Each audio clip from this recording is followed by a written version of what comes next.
Hello students, today's lesson is quality. So let me start with a question.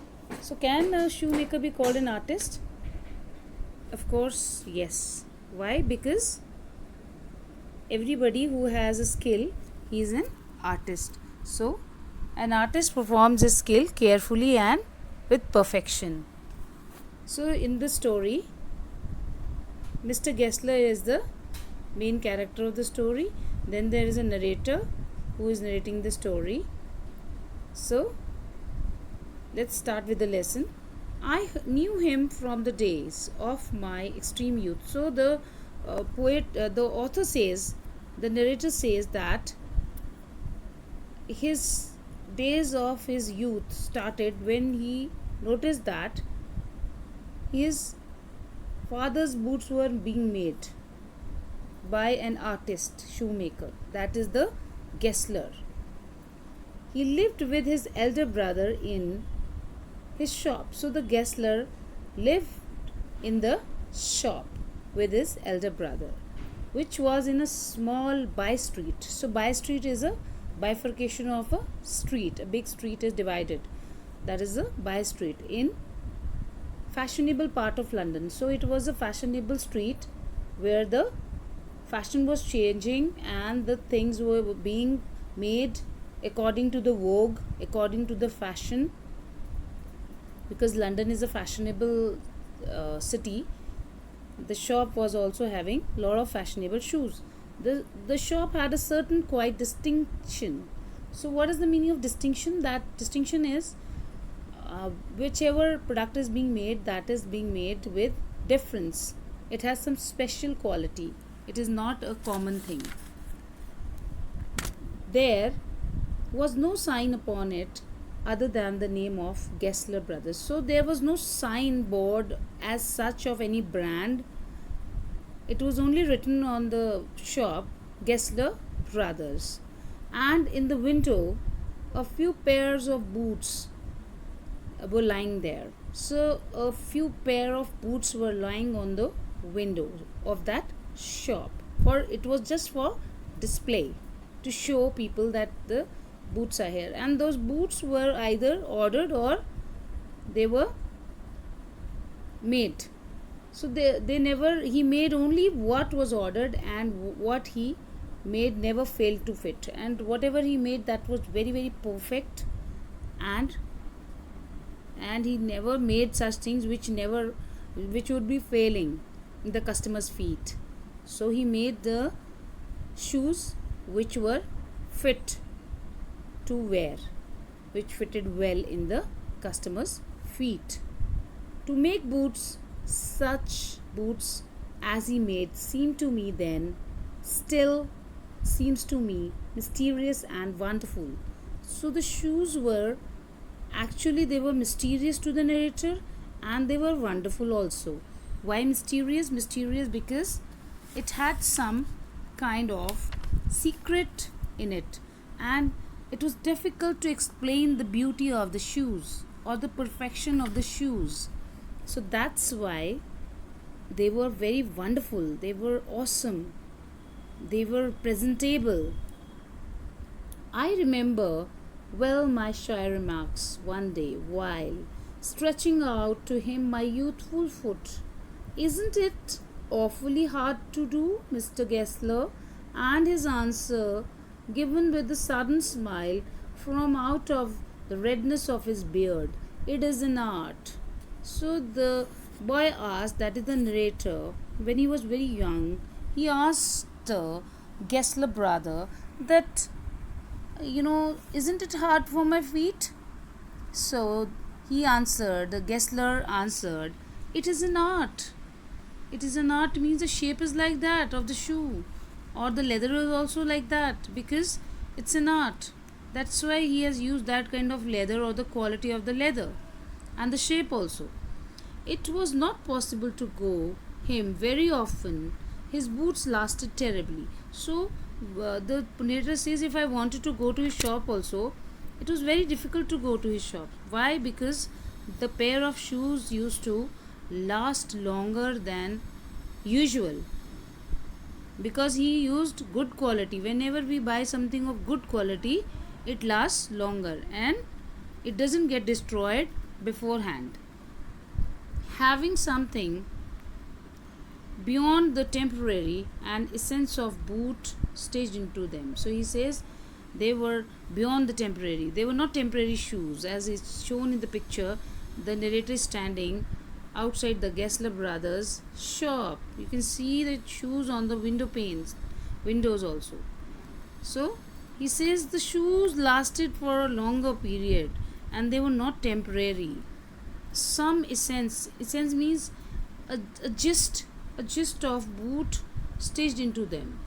So actually what is boots was the definition to be used for such kind of shoes. One went in not as into most shops, but restfully as one enters a church and sitting on a single wooden chair waited a guttural sound. So, what is the meaning of guttural? Guttural means which is coming directly from the throat. So he used to come out with his tip tap of his slippers, beating the narrow wooden stairs. He used to step down and come with the tip tap sound of the slippers, and he used to ask what the customer needed. And he would stand before one without coat, and he was not wearing a coat because he was working. Little bent, he had a hunch on his back, a leather apron, and he had a leather apron. Why? Because he was working in the workshop upstairs and he was making shoes. So to save his dress, he was wearing an apron. Students, you know what is an apron? Apron is a piece of cloth worn in the kitchen or in some factory, industry, some parlor where some work is going on, so that one may not spoil his or her dress. With sleeves turned back, blinking as if awakened from some dream of boots. So he says that when he came down, blinking his eyes as if he had awakened from a dream of boots, means he was so much engrossed, he was so much busy with his work that he didn't have time to just put his eyes up and see. That's why he was blinking. He was tired. And I would say, how do you do, Mr. Gessler? Could you make me a pair of Russian leather boots? Without a word, he would leave me retiring whence he came or into the other portion of the shop. So he says, whenever I used to ask him like this, he used to leave me retiring over there. I was taking rest and he used to go.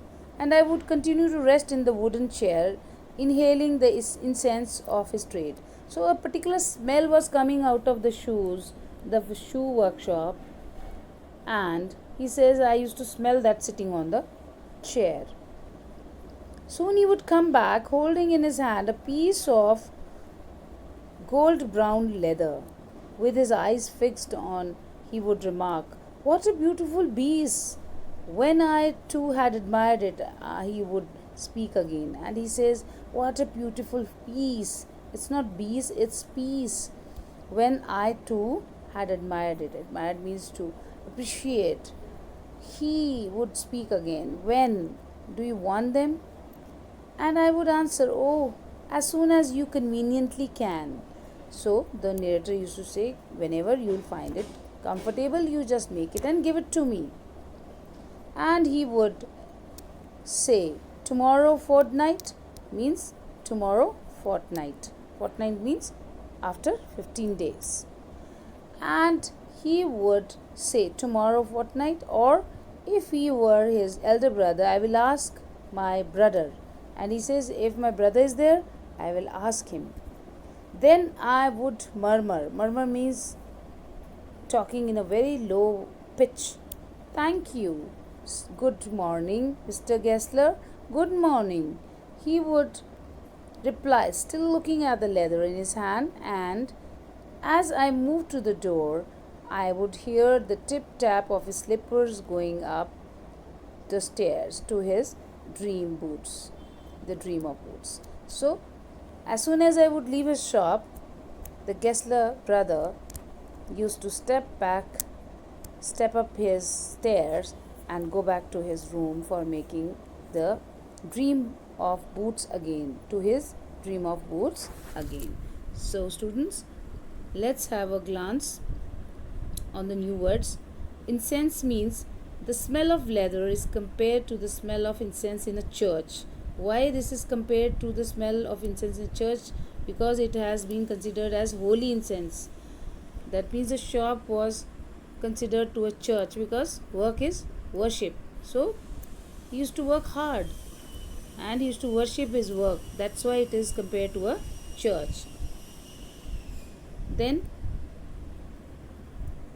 gluttural. Gluttural, I have told you, it's a harsh or grating voice.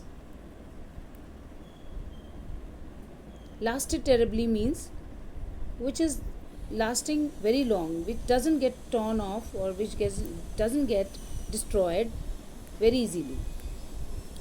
So, with this, and one more word is there, distinction means differently or unique. With this, we'll halt here only, and we'll continue next time. Till now, you should read this lesson and find out the new meanings again and write them in your notebooks. Thank you and have a nice day ahead.